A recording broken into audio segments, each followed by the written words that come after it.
একটা সময় দিয়ে তাদের উপর চাপ সৃষ্টি করতে চাচ্ছি না। আমরা চাচ্ছি সরকার সফলভাবে তাদের কাজগুলো করুক, নির্বাচন কমিশন করার পরে নির্বাচন প্রক্রিয়ার কাজটা শুরু হতে হবে। তো আমি নিশ্চিত শেখ হাসিনা তারা খুব দ্রুত করবে। প্রাতিষ্ঠানিক যে সমস্যাগুলো হয়ে গেছে এগুলো সমাধান করে নির্বাচনের কার্যক্রমের দিকে তো আমাদেরকে যেতে হবে। বাংলাদেশের মানুষের যে নতুন স্বপ্ন দেখছে, যে আগামীর বাংলাদেশ দেখছে, এটা আমরা সবাই মিলে করতে হবে। বিগত শেখ হাসিনার রেজিম এই নির্বাহী বিভাগটা ধ্বংস করে চলে গেছে।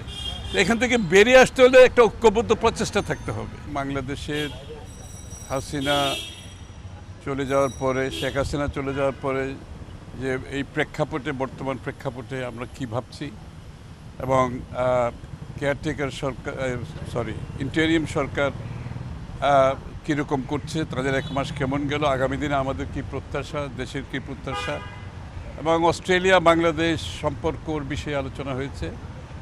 বিশেষ করে দুই দেশের মধ্যে ব্যবসা বাণিজ্য, বিনিয়োগ এবং এই অঞ্চলের জিও পলিটিক্স, জিও স্ট্র্যাটেজিক বিষয়ে আলোচনা হয়েছে। রোহিঙ্গার ব্যাপারে আলোচনা হয়েছে। বাংলাদেশের দুই দেশের মধ্যে যে বিভিন্ন সহায়তা বিষয়গুলো, পরস্পর সহায়তার যে এক্সচেঞ্জগুলোর ব্যাপারে আলোচনা হয়েছে, আমরা কি করতে পারি। দুই দেশের মধ্যে শিক্ষা, অস্ট্রেলিয়াতে আমাদের অনেক ছাত্ররা আছে, শিক্ষার অস্ট্রেলিয়াররা এখানে আমাদের বাংলাদেশের শিক্ষাক্ষেত্রে কী কাজ করতে পারে, এটা আলোচনা হয়েছে।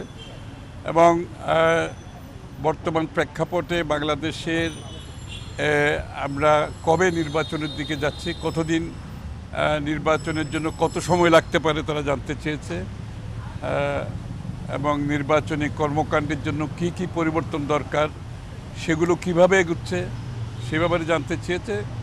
মূলত সার্বিকভাবে এগুলো আলোচনার পরে তাদের ধারণা যে যত তাড়াতাড়ি সম্ভব আমাদের বাংলাদেশে এই সমস্ত সমাধানের মাধ্যমে আগামীতে একটা আমরা সুষ্ঠু নির্বাচনের মাধ্যমে একটা গণতান্ত্রিক সরকারের অধীনে ক্ষমতা হস্তান্তরের বিষয়টি এগিয়ে যাবে।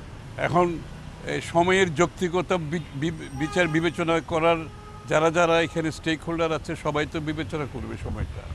এক্স্যাক্টলি আমরা টাইম তো ফ্রেম এই জন্য বলছি না, আমরা তো একটা সময় দিয়ে তাদের উপর চাপ সৃষ্টি করতে চাচ্ছি না। আমরা চাচ্ছি সরকার সফলভাবে তাদের কাজগুলো করুক এবং যত তাড়াতাড়ি সম্ভব, যেমন নির্বাচন কমিশন চলে গেছে, নির্বাচন কমিশন গঠন করতে হবে এবং নির্বাচন কমিশন গঠনের পরে নির্বাচন প্রক্রিয়ার কাজটা শুরু হতে হবে।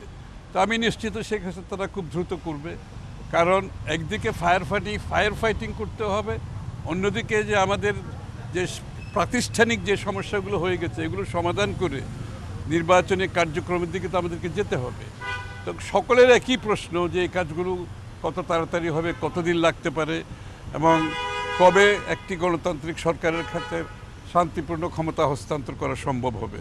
তো এই ব্যাপারে আমরা সরকারকে সহায়তা করছি। আমরা বলেছি আমাদের পক্ষ থেকে সার্বিক সহায়তা করছি সরকারকে, কারণ এটা সমস্ত জাতির প্রত্যাশার একটা সরকার যারা জাতির আকাঙ্ক্ষা প্রত্যাশা পূরণে সমর্থ হবে, এবং আমরা সেখানে আমাদের পক্ষ থেকে সার্বিক সহযোগিতা দিয়ে যাচ্ছি, দিয়ে যাব। এবং বিষয়গুলো আজকে বাংলাদেশের মানুষের যে নতুন স্বপ্ন দেখছে, যে আগামীর বাংলাদেশ দেখছে, এটা আমরা সবাই মিলে করতে হবে। এটা তো কেউ একা করতে পারবে না, এবং সকলের জাতির একটা ঐক্যবদ্ধ প্রচেষ্টা থাকতে হবে। সেখানে আমরা সবাই ঐক্যবদ্ধ থাকতে হবে সেই কথাগুলো আমরা বলেছি, এবং তারাও মনে করে যে বেসিক এই সময়টাই অন্তত ক্ষমতা হস্তান্তর করার আগে যে কাজগুলো এগুলো দ্রুত আমরা শেষ করতে পারার জন্য আমাদের পক্ষ থেকে আমরা বলেছি এবং সরকারকে সহায়তার কথা বলেছি।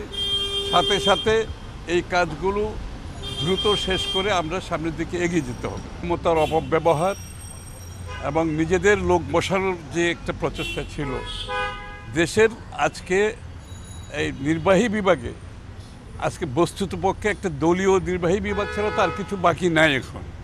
এখান থেকে বেরিয়ে আসতে হলে এটা খুব সহজ কাজ নয়, হয়তো ভুল ত্রুটি থাকতে পারে, কিন্তু সেটা আমরা বলবো আলাপ আলোচনার মাধ্যমে সমাধান করার জন্য, নিজেদের মধ্যে যাতে কোনো বিভেদ না হয়, সকল পক্ষ যারা আছে সকলের সাথে আলাপ আলোচনা করে যদি এই সিদ্ধান্তগুলো নেওয়া হয় তাহলে ভালো হবে। কারণ হচ্ছে কি, যে বিগত শেখ হাসিনার রেজিম এই নির্বাহী বিভাগটা ধ্বংস করে চলে গেছে। তো এখান থেকে বেরিয়ে আসতে হলে একটা ঐক্যবদ্ধ প্রচেষ্টা থাকতে হবে। তো আমরা সেটাই অনুরোধ করব। যারা এই কাজগুলো করছে তারা যাতে ঐক্যবদ্ধভাবে আলাপ আলোচনার মাধ্যমে সকলের সাথে এই সিদ্ধান্তগুলো নিলে তাইলে হয়তো আরও সুবিধা হবে, আরও ভালো হবে। কারণ আমরা সহযোগিতা করছি, এখানে কেউ কিন্তু চায় না দেশটা আজকে একটা বিশৃঙ্খলার দিকে যাক। কারণ সুযোগ সন্ধানীরা এখানে বসে আছে, তাদেরকে তো আমরা সেই সুযোগ দিতে পারি না। দেশের মানুষের যে প্রত্যাশা আকাঙ্ক্ষা সেটা পূরণে আমরা সকলকে একযোগে কাজ করতে হবে।